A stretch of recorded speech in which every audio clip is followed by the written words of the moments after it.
is this type of wind turbine blades where you have three blades mounted on a turbine, and that generates the energy. So the outer shape is there for the aerodynamic performance to capture as much energy from the wind as possible. So we have three of those blades on a turbine, and here you see a blade that is coming out of a factory. Just to give you a bit of an idea of the sheer size of these things. So this is, for instance, this is an 88.4 meter blade, and you see the guy standing here next to it, just to give you an idea of how long it is. So the longest blade right now is about 123 meters. So that's longer than a soccer field for those who are watching the World Championships these days. So we have really long and slender structures. And as I said, we have, of course, the outer shape of the wind turbine blade is there for the aerodynamic performance. So basically, the structure needs to be able to maintain that aerodynamic shape. But also internally, of course, so if we look more inside of the blade, there is an internal structure that is there to carry all the loads that the blade is seeing. So it's like a cantilever beam connected to the hub, and it's a really long beam that needs to have a certain stiffness because you don't want it to hit the tower when there's wind loads acting upon it, and there's other loads working on it. So if we look inside, there is this internal structure, so that's the structural design. And within that structure, because of the different loads and so forth, they're also made out of different materials. So here you see a cross-section of a wind turbine blade and the different materials that are inside of that. So we typically have 5 classes of materials in a blade, all mixed. So I will try to go over it. Just give me 1 second to give a laser pointer here. So we have some core material, so that's to give it bending stiffness. We make it in different parts, then we glue everything together, so we have several adhesive sites. We have the coating itself, so that is to protect this internal structure from the environment of rain, sun, and so forth. And then we have glass fiber reinforced polymers and carbon fiber reinforced polymers. Carbon fiber typically used in a spark gap. The spark gap is this long beam that actually carries most of the loads along the length of the blade. There we need a lot of stiffness, so that's why for the longer blades at least carbon fiber is being used, while in the other parts mostly glass fiber is being used. Now, these are the typical materials that are used, and the point that I want to focus on today is on composite materials. So what are composite materials and why are we using them? So composite materials, first of all, they consist of 2 materials that we combine together. So the first one is fibers, and the fibers give us high strength and high stiffness. So they're very good in carrying that. But they're very loose, so they're not connected to anything, so they cannot transfer loads. So if we add to that a polymer matrix, so it's polymer reinforced composites that we're talking about. A polymer matrix is low stiffness and moderate strength. So look at any plastic around you, that is a polymer typically. So low stiffness, moderate strength, but if we combine all of them together, we get a composite, which has tailor roll properties. So we can choose in which direction we want the fibers, because in the fiber direction, we will get high stiffness. In the other direction, a lot less. So we can choose where most of the loads are and then design our fiber direction accordingly. So we have tailor roll properties, but we also get very high specific properties. So that means that we get a lot of property for weight, so relatively low weight, which is perfect for blades because they're highly loaded and we want to have them as light as possible. So that's why we use them in blades. But what is the problem then? And I think you've seen this if you joined the talk of Jelle Joustra a few weeks ago. You've seen this picture as well. So basically, after 25 years of the lifetime of a blade, These wind turbine blades that generate clean energy pose a huge problem. So here you see a graveyard in the US. These materials that are currently used cannot be recycled. So we can landfill them, as is done in the US. Luckily, in the EU, there is a ban on landfilling. So they had to come up with other processes. So there are some developments into blade recycling. You have mechanical recycling, so you chop up your blade in very small pieces and making a composite out of it, or you co-process it with cement. You lose a lot of strength because actually the strength of a composite comes with the length of the fibers. So as soon as you cut it up in very small pieces, you lose most of the benefits of a composite. So you downcycle it considerably. There's also thermal processes that you can use, pyrolysis. There's actually some nice developments going on this process, and chemical ways of treating waste. You can make new composites out of it, but you always end up with a lot of strength loss. So you lose all the nice properties of the composite. And with thermal and chemical, you're really separating the fibers from the resin itself. So you lose the properties of the composites. So that's not really ideal. But let's first think a little bit about how big the actual problem is.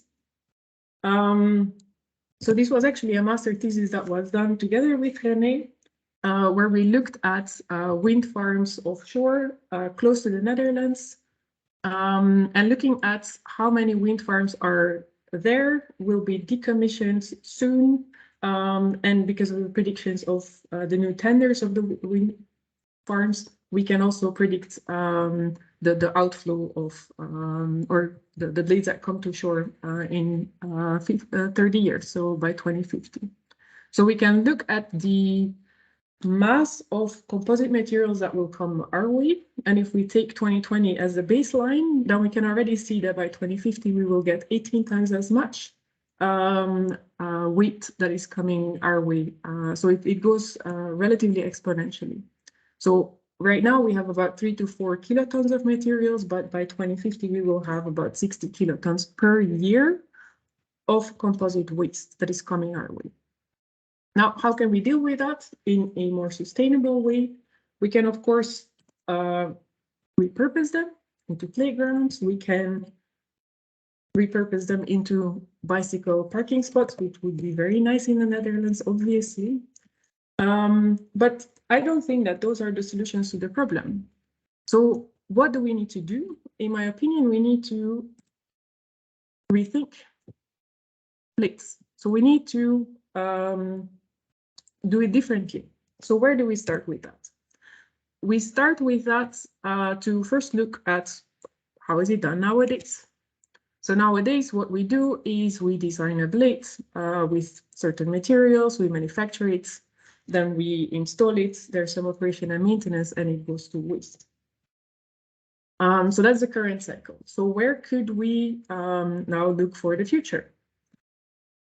One thing is what we can do is, of course, there's lots of research going on into lifetime extension of the turbine.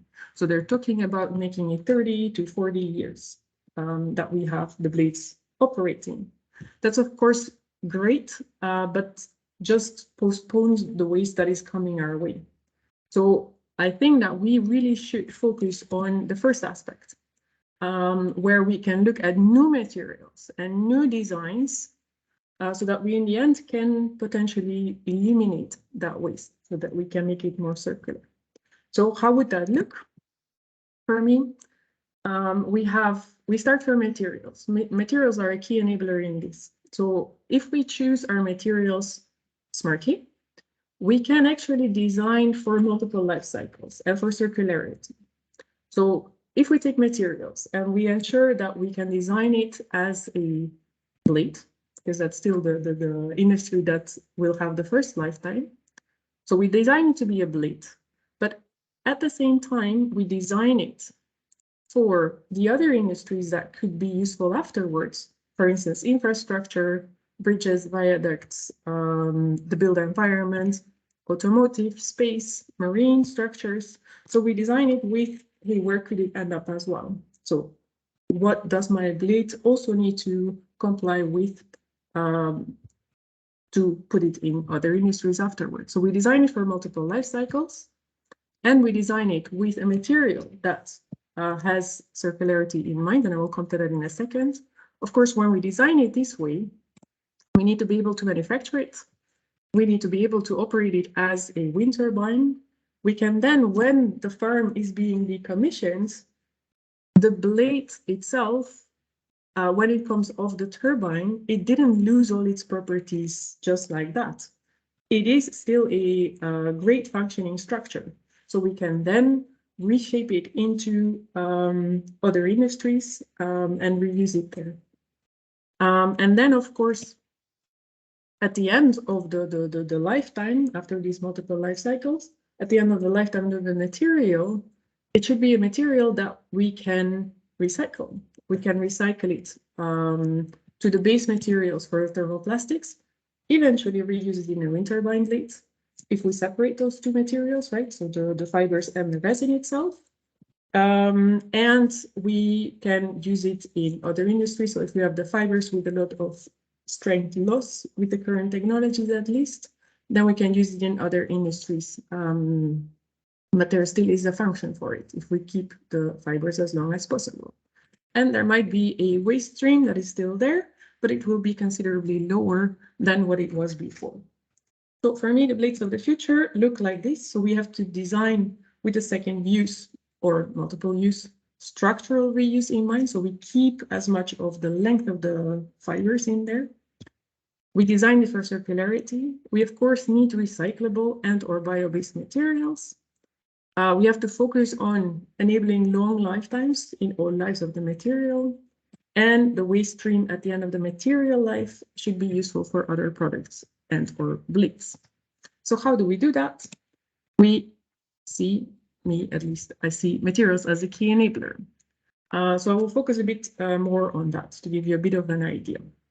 So the typical type of polymers that are used in structural applications are the following. So first I will show you the thermoset material. So that's a thermoset resin, that's a polymer. And that is the material that is used for current wind turbine blades. So those are polymer chains that you see. So the gray things are polymer chains that are interconnected at the black dots. So those are highly cross-linked polymer chains, which gives it fantastic properties in terms of strength, which is why it is used for wind turbine blades. But those crosslinks are there, permanently there, so it's irreversible. You cannot reverse it back to normal polymer chains that are not interconnected with each other. So that is the main problem in recycling these composites. Now, there are other types of polymers. One is a thermoplastic. So the thermoplastic material also has long polymer chains, but they're not interconnected. It's more like a spaghetti that it becomes entangled with each other. And when you leave your spaghetti for a bit too long, then it sticks in a certain form. So that's your thermoplastic. If you would then add weight to it or forces to it, it would behave slightly different than a thermoset. But they're also used in structural applications, these thermoplastics. Another recent development is reversible thermosets. So what they did is make the crosslinks in such a way that it has a switch. So it can act as a crosslink, but then with extra load or temperature or something, you can actually flip it and it becomes more a thermoplastic. So it doesn't become a crosslink anymore. And then you can switch it back. Yeah, so those are the three types of polymers that are there. We, of course, do not want thermosets anymore because that makes our life very difficult in terms of recycling and designing for circularity. So the two main options that we have is thermoplastics and reversible thermosets, and both have very nice properties. So if I focus on thermoplastic polymers, here you see a demonstrator that we've made with the glass fibers and a thermoplastic of a cross-section of a wind turbine blade, where we used a completely different design compared to what is used for thermosets, because nowadays there are blade manufacturers that like to use or have a demonstrator with thermoplastic resins, but they use the same design as the thermosets. So that is not really where we need to go. We really need to think what can we do with the thermoplastics that is different than with the thermosets that can actually enable circularity. So for instance, what do thermoplastic polymers enable? We actually can use low waste manufacturing techniques. We can have new joining techniques where we don't need glue. So that's one of the materials that is out of our blades then. We can enable new structural designs because it's more easy to assemble things together. When we look at the operation side of things, once it's installed, it's very easy to repair. But it also enables very easily disassembly, because that joining technique that is used to join the parts can also be used to disassemble the parts. And a nice thing is that if we have these blades, double curved, very long structures, we can actually reshape the material after life as a blade to a new shape. So we can, if the requirements are that it needs to be flat, we can make it flat so that most of the blade can be reused. And some of the material systems we can actually recycle back to the base material and reuse it in a blade, for instance. So if we look at remanufacturing of thermoplastic composites, in manufacturing of thermoplastic composites, we need heat and we need pressure to get to our final product. Now we can use the same principle. If we have this final product, we heat it, we apply pressure, and we get our final laminate flat. So that's basically what we can use. Of course, there are some challenges that we need to tackle, otherwise it might have already have been used, right? But you can think of several manufacturing defects that can occur, especially in highly curved parts, so leading edge, for instance. So here you see a few. You see wrinkles occurring that would lead to less properties. If you do not apply enough pressure, you get voids. So here you see the white things are fibers. So this is a cross section of a, and you look at the fibers. Here you see the white things are fibers, the gray things are resin, and then the black things are voids. Voids, no material, so they don't carry load. Those are crack initiators, so that deteriorates the mechanical properties. So here we try to quantify where the fibers are and the resin, and then the voids itself. Now there's also fiber reorientation in the process, warpage possible. And if you look at another one here, you see some dry spots. So those are things that we need to tackle. So we need to understand the limits of the materials and the manufacturing processes when looking for other useful industries for structural reuse. So we need to know the balance between those two. And then the other material, so now I focused on the polymer side itself, but as I said, composite is made out of two materials, one the resin and the other one is the fibers. So another material that we can investigate for sustainable blades is of course the fibers. So let's look for now at sustainable natural plant fibers. So currently synthetic fibers are used, glass fibers or carbon fibers, as I discussed before. If we look at a flex plant, so this is a flex field that you see. If we look at a flex plant, basically if we would look at a cross section of this is what we see. So we have a inside a body and a fiber. Yeah. So if we look at the fiber itself, so we can make technical fibers out of that. There is some pectin that holds everything together. And the fiber itself is made out of several layers. And if you look closely into this S2, then actually everything is aligned. If you zoom in even more, everything seems to be aligned in a certain direction. So it's at 10 degrees with the vertical. So that looks very similar to the glass fibers and carbon fibers that I've shown you. There they're in 0 degrees, here we're at 10 degrees. And they're nicely held together structurally by the lignin. So those are quite nice features that make it interesting to investigate flax. So why are we looking at these specific plants? So if we look from an energy and sustainability point of view, if we look at the processing energy that is needed to get the fibers produced, then flax is significantly lower than e-glass, and carbon fiber is out of the charts, so to say. So carbon fiber requires a lot of processing energy to get it. It's a beautiful fiber in a sense of mechanical properties. You cannot outperform it, but it requires a lot of energy. So is that worth it? And if we then look at the bending stiffness, and typically structural designers look at bending stiffness, specific bending stiffness and specific bending stiffness in the sense of bending stiffness divided by the density. But here, if we look from an ecological point of view, we of course want to see the specific stiffness per energy. And there you see that flax outperforms e-glass and carbon fiber. So if we look at the energy required for the fibers, and if we look at what we can make more sustainable, we actually would like to have as low embodied energy as possible in our fibers itself. So therefore, natural fibers are a very interesting fiber to look at. We of course need to ensure that our first life cycle can enable long life.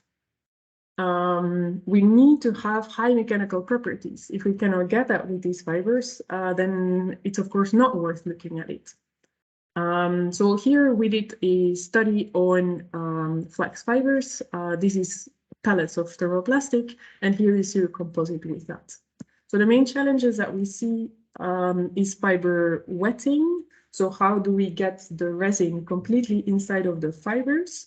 Because if they're not in there, then there's not a lot of load transfer, and we need to work on interface compatibility. Yeah, so this will enable long life. And then we can, here you can see a process very similar to what I've shown you before. So with these fibers, we can actually then do the same processes as I've shown you before. So we can make composites from materials with low embodied energy, so such as natural fibers that are reshapeable. We first had a flat sheet, and now we have this bicycle saddle because it was embedded in thermoplastic materials, and in the end are recyclable and made with low waste scalable manufacturing techniques. So if we look at the mechanical properties, if we again look at specific bending stiffness, now this is my specific bending stiffness, right? So that is bending stiffness divided by a ratio, then my flax fiber outperforms e-glass. So it is nowhere near carbon fiber, so we still need to think about carbon fiber, but at least from the glass fiber perspective, we can definitely do something. And if we then also look at how does it compare if we use these materials with thermosets compared to thermoplastics, we see that we get a significantly tougher material and higher transfer strengths, which are very important in wind turbine blade design. And we've done these studies with several thermoplastic polymers. So we can show that it works for several polymers. So that actually then means that if we can combine these two types of materials together, we can actually enable also that second life cycle. So infrastructure, marine, space, and automotive, for instance. Yeah? So we can keep on using those wonderful composite materials to the best of their potential in second life cycles. Of course, there are challenges ahead. And the question always is, what are the most sustainable solutions? Because there's a lot of things that we can do. We can change fibers, we can change resin, we can change the design, we can change the remanufacturing strategy. But in the end, materials design and manufacturing is only one part of the puzzle.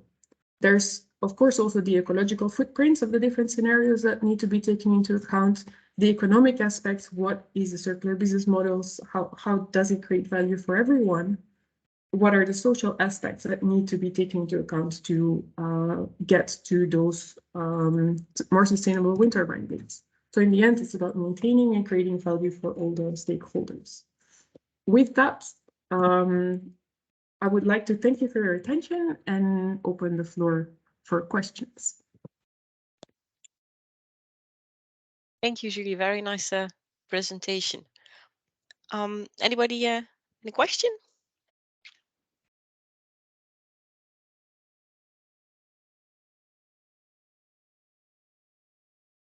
I have some questions, but I'd like to give the opportunity to the audience to ask.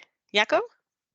Yeah, I also would have a few questions. So thank you very much for a very nice and interesting presentation. And actually, I'm a colleague from you at TU Delft at Faculty of Technology Policy Management.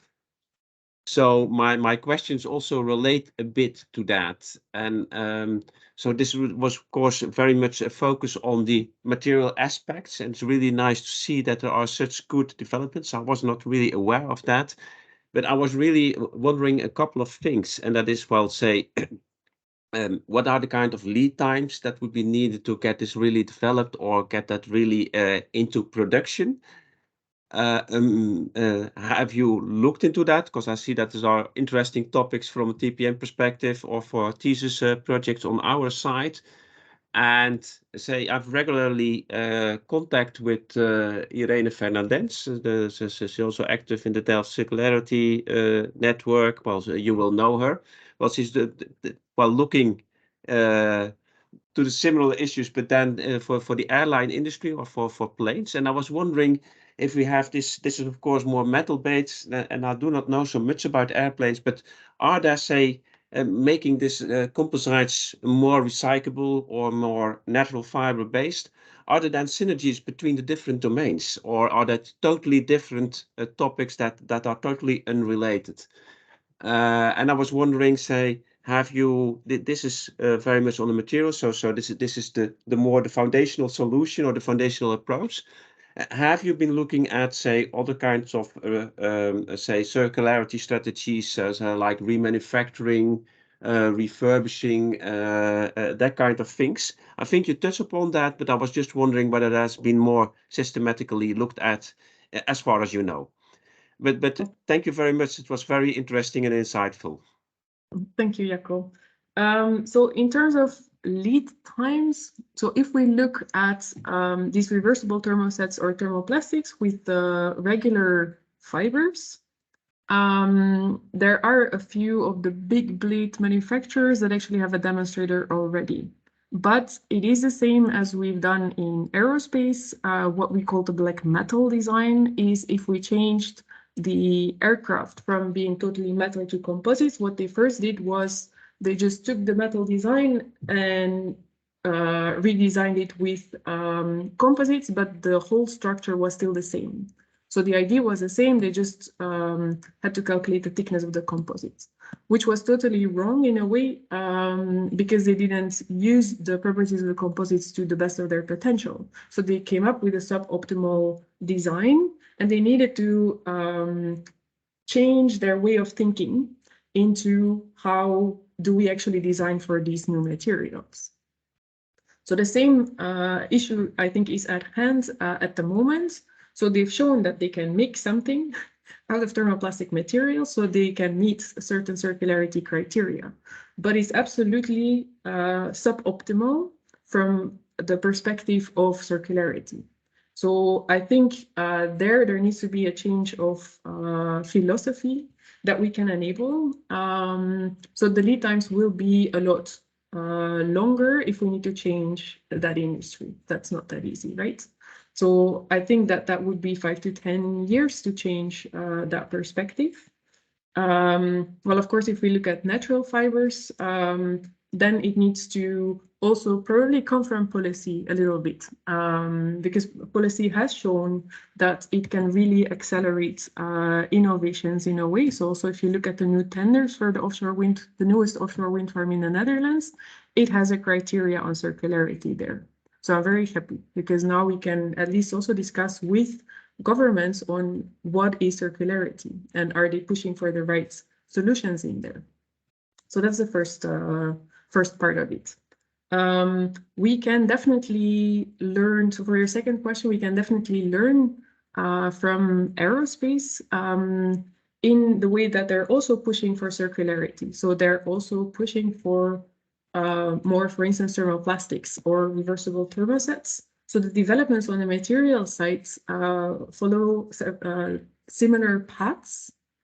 But there are two main differences, is that typically in aerospace, they're using carbon fiber because it needs to be extremely light, and carbon fiber has very high specific properties.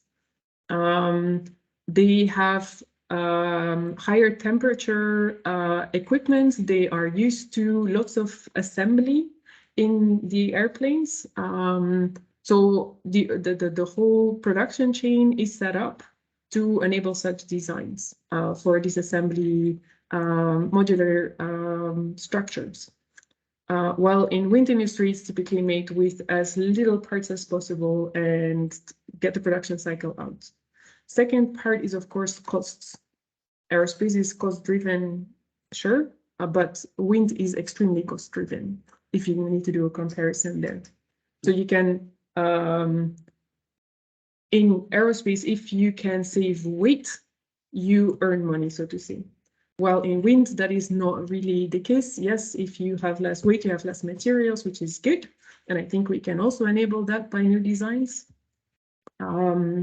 But it doesn't come at that bigger surplus, so to say.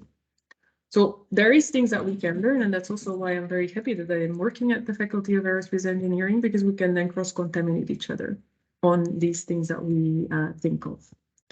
And then indeed, what you said about the other ways of recycling, there is definitely work going on into, for instance, refurbishing. So when it comes off the turbine, or reuse, when it comes off the turbine, that you ship it to other countries where it can still be used as a turbine blade. That is one thing. That is less easy to arrange, but it should definitely be the core that needs to be there. Then refurbishing, it is a possibility, but it comes with the economical lifetime a little bit as well. So that's where that interplay of the different puzzle pieces comes together. But where I wanted to draw the line for myself is like, really, how can we keep the composites? How can we keep the composites as long as possible in different markets then? And what is needed for that? And all the information that comes from that.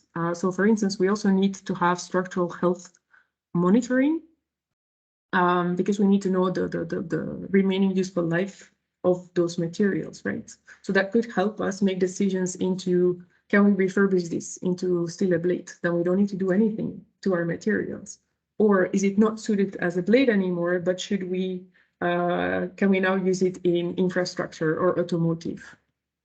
So that will make the decision process a lot easier. I don't know whether I make myself clear.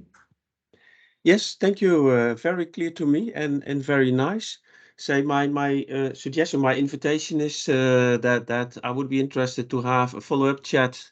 What our students can add to what you are already doing in the sense of management, policy, governance. Because I'm about to say draw up the thesis topics, and we would like to do more on the circularity of particular renewable energy technologies from a management or an innovation perspective. But we can only do that well if we have also somewhere connections to the people that work on the engineering side and the design side of that.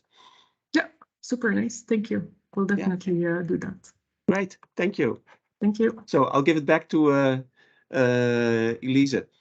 Yeah, any other question? Yes, I would have a question. Hi, Jelle. Hi. Thank you for your talk. And in the past days, I've listened to a lot of talks about wind industry, and I can see it's growing very fast, and that the installed capacity that we see now is nowhere near what we're going to see in the coming decades. If we're going to switch to bio-based materials, isn't there the potential risk of getting into conflict with agricultural land use for food production? Yeah, so that is a very good question. And that's something that we're going to investigate hopefully soon. So we're in contact with the flax producers. At the moment, it is not used, so those fields are not used for food. So that would not create a big issue there. The flax fibers that are being produced now in the Netherlands, for instance, they're mostly exported. It would be nice if we could keep the flax production from the Netherlands, actually in the Netherlands, and create industry that creates those blades, right? In the end, it is indeed, as I said in the last part, there is a social perspective. So we need to ensure that we know how much hectares of fields do we need to make blades with that? And is that the most sustainable solution? Because also if we look at the flax fields in general, we can use it for flax fields for several years, but then it also needs to have a break. So what is the sourcing? What is the quality of the fibers? It changes every year as well because it's a natural product. So there's lots of questions that are there still with bio-based that are worth investigating and getting answers to, so that we can actually decide what is the most sustainable. Because I cannot give an answer right now whether bio-based is actually the more sustainable or we should keep on going for glass. So we should keep on investigating all of these solutions, but to get more inputs on those type of questions, which is why I'm very happy to be here today and working with CML. I have a short question in between before the Paul and Boriana ask their questions. So you said that actually most of the flax that's produced here in the Netherlands is exported, but that also then means that we don't have any processing facilities yet. Would we be to process those fibers to be to create a new composite material, or so not? That creates opportunities, of course. So the flax fibers, sorry, the flax plants to flax fibers, that is in the Netherlands. Okay. That is available. To get the really good technical fibers out of that, there might be some steps that we still need to take with them. But that's something that we can guide from a material perspective on what the requirements are, what is acceptable quality, what not, because that's not in their minds. Because now it's mostly used for bags and like making flax fabric out of it. Paul, you were next, I think. Hi, Julie. Yeah, thanks very much for the talk. Yeah, really nice. I just wanted to add on to the, I learned a lot, and I wanted to add on to the point about space and agriculture. I just want to remind everybody again that even if we make this energy transition, the current food system is enough to push us pretty much around 2 degrees, just from the emissions from the food system alone, not energy embedded in food. So, you know, we need this massive shift, and this massive shift means saving about 39 to 40% of all total land. So when we're talking about sort of flax, I don't know. I mean, we've got to do the calculations. It's going to be really interesting doing that. But you know, if we do make this shift that we need to make anyway, there is going to be land available. And as you mentioned, it's quite interesting. You said about the letting it go fallow for a few years and then building up. It'd be really interesting to look at that stock, wouldn't it? So, you know, if we're really truly circular and we're producing this flax and we're just building up the stock, yeah, it's a massive stock, but we do it once. And then, you know, then we have a plan for the flax fields after that, decades down the line. I don't know whether you're thinking like that, or whether you're thinking, oh, well, actually, no, it'd be better to be, you know, keeping that flax in rotation all the time. But yeah, sorry, I didn't really have a question as such, just a comment on that agricultural thing. But yes. Lovely talk. Thank you. Yeah. Thanks, Paul. And then Boriana? Yes, hello. We are here with Jawad now.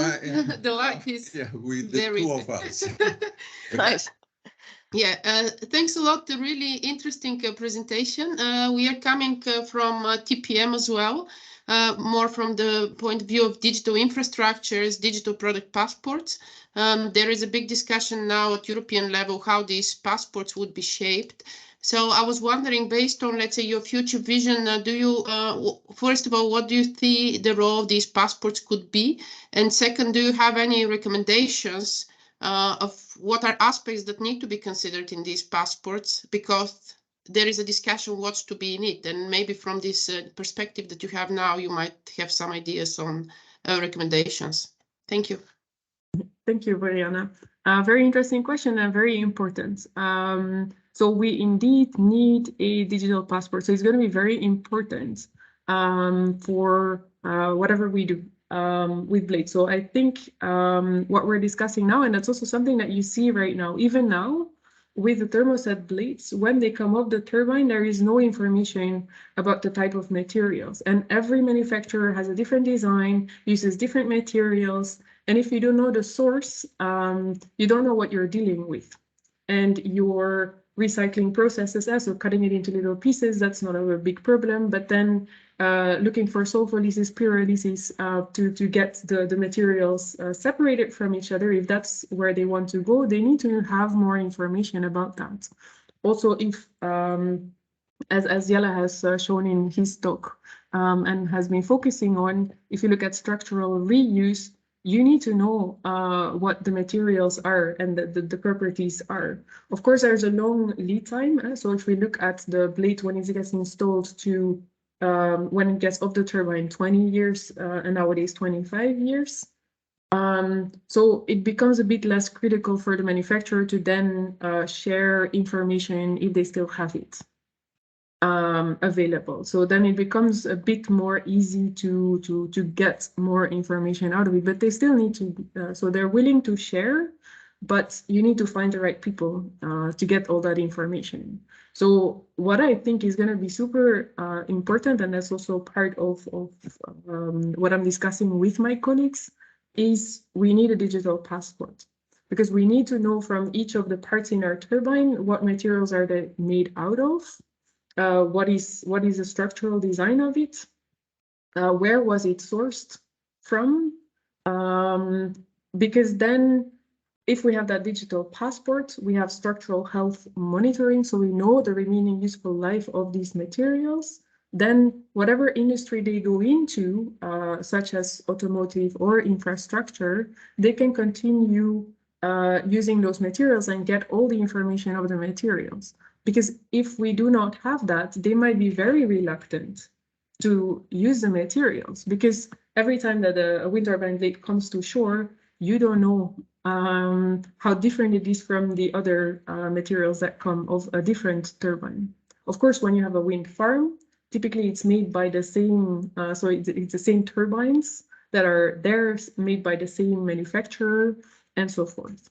So we need information about the materials. We need and the source of it, the structural design, but also the manufacturing process that was used, and then we can continue that. And then adding throughout the lifetime, we need to know the loads that were acting on the turbine. So there's typically SCADA data in the turbine. So then you know the wind conditions that were there. When was it operating? When was it not operating?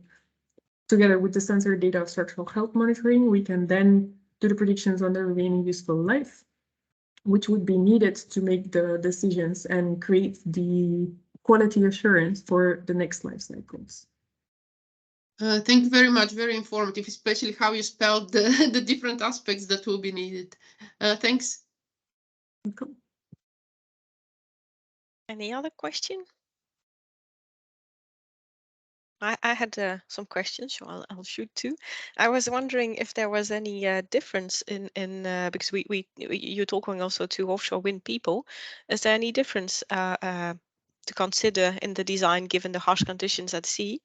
When you look at thermosets, thermoplastic, reversible thermosets, or that sort of things, is there an influence there, and or is it both applicable? I don't know. So the conditions offshore are indeed quite harsh. So one is you have much stronger winds. There is a lot more rain typically there as well.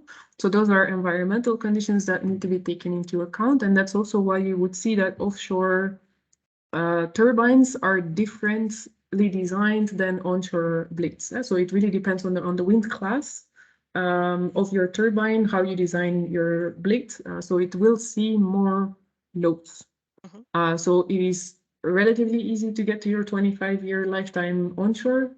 That's a bit of a bold statement there, but offshore it is a lot less obvious.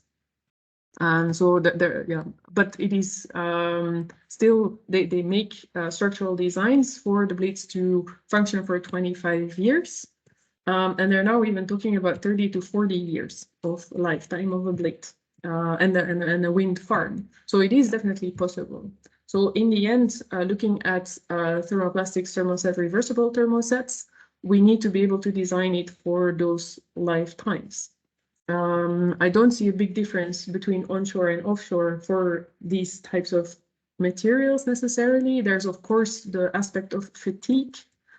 So that is the loading case where you don't load it statically. So you break it with one go, but you do shorter or less load, but more cycles, and it will also break. So with metals, if you take a spoon and you bend it, it doesn't break, but if you continue bending it, then at a certain point it will break. So that's fatigue. And blades are one of the most heavily loaded in fatigue. And there you really need to ensure that your reversible thermoset and your thermoplastics can sustain that. Yeah, thank you. Paul? I just had a quick question on that, on the blades. Way back in the day when I was working in the wind industry, they were talking about having, elements, movable elements on the trade. I think it was on the trailing edge. Can you do that with the same materials? I mean, are there any challenges there if we go down this road of having like LiDARs pointing out and having this really nice adaptation to the turbulence coming in? Or is it just a like-for-like replacement and there's no problems with that? So actually with both reversible thermosets and thermoplastics, it will become a lot easier to get add-ons on it because you can use welding techniques. So that would create even polymers that go to the other part. So that creates much stronger joints than adhesively bonded joints. So you would have less chance of the add-ons than peeling off at a certain time or and so forth.